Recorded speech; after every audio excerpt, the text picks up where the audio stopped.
The last cab ride, cab की आखिरी सवारी। Hello friends, this is Sanjeev Jain. तो ये एक रियल स्टोरी है बाय केंट नबॉन। एंड ये कहते हैं कि मैं ना 20 साल पहले टैक्सी चलाता था। और एक बार मुझे कॉल आया टैक्सी के लिए। और एक सिटी के एक बहुत ही कोने जैसी जगह में, एक बहुत ही साइड से एरिया में मैं गया। एक शैबी सा मकान था। और वहाँ पे केवल एक ही लाइट जल रही थी। इनफैक्ट मेरे को ऐसा लगा कि पता नहीं मुझे यहाँ रुकना भी चाहिए कि नहीं। लेकिन फिर भी वहाँ लाइट जल रही थी तो मैं अंदर गया। और जाके मैंने जो है नॉक किया। तो एक लेडी की आवाज़ आई, एक बूढ़ी सी लेडी की आवाज़ आई कि जस्ट अ मिनट, मैं अभी आती हूँ। एंड फाइनली उसने दरवाज़ा खोला। एंड मैंने देखा कि 80s के अंदर एक बहुत ही जो है पतली सी कमज़ोर सी एक ओल्ड सी लेडी है। वो कहीं जाने के लिए एकदम तैयार हो रखी है। उसने हैट भी पहना हुआ है, एक छोटा सा सूटकेस भी है। अंदर मैंने झांक के देखा तो जो कमरा है वो सब कुछ वाइट शीट से ढका हुआ था। सब कुछ एकदम पैक था, एज इफ कि वहाँ पे कोई रहने वाला नहीं है। और फाइनली जो है पहले मैंने सूटकेस को गाड़ी में रखा और फिर उस लेडी को भी हेल्प करी गाड़ी में बैठने के लिए। एंड जो बैठी लेडी से मैंने से पूछा कि आपको कहाँ चलना है। तो लेडी ने मुझे जो है उसने कहा कि ये एड्रेस है। उसने एक पर्ची पे एक एड्रेस लिख रखा था।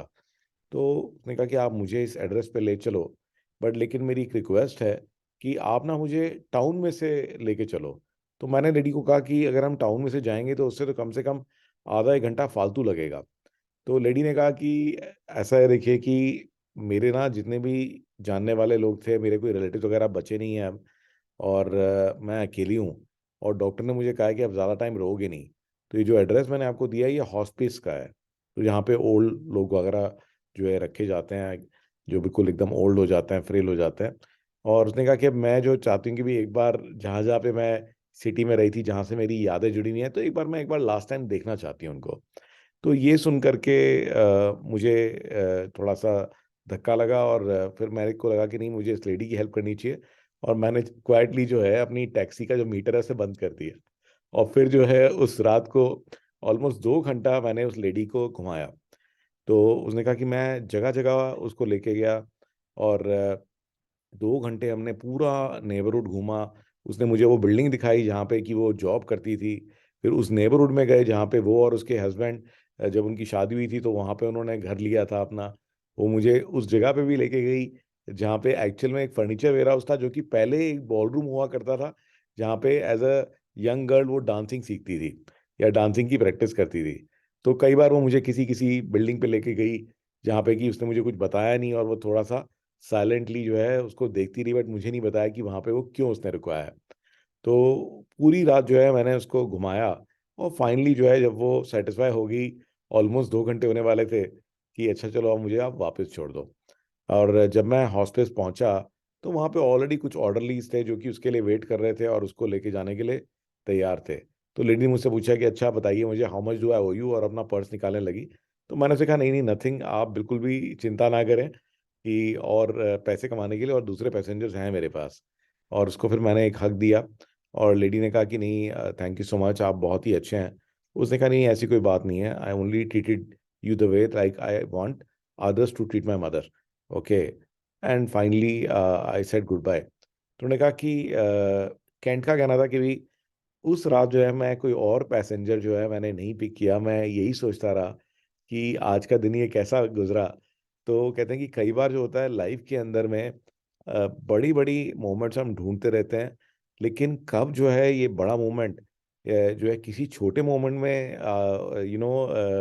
लिपट करके आ जाएगा, रैप होकर के आ जाएगा, ये हमें पता नहीं होता। वो कहते हैं कि ऑल तो ये बहुत ही छोटी सी चीज़ थी, बट मुझे ऐसा लगा कि मैंने अपनी लाइफ का बहुत ही इंपॉर्टेंट काम किया।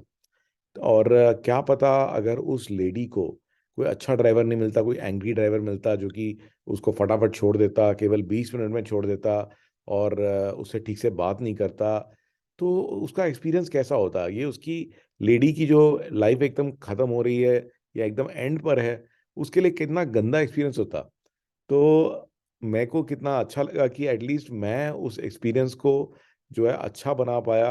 और वो जो लेडी है अपनी लाइफ का जो एक एंडिंग मोमेंट है उसको प्रॉपर वे में क्लोज कर पाई।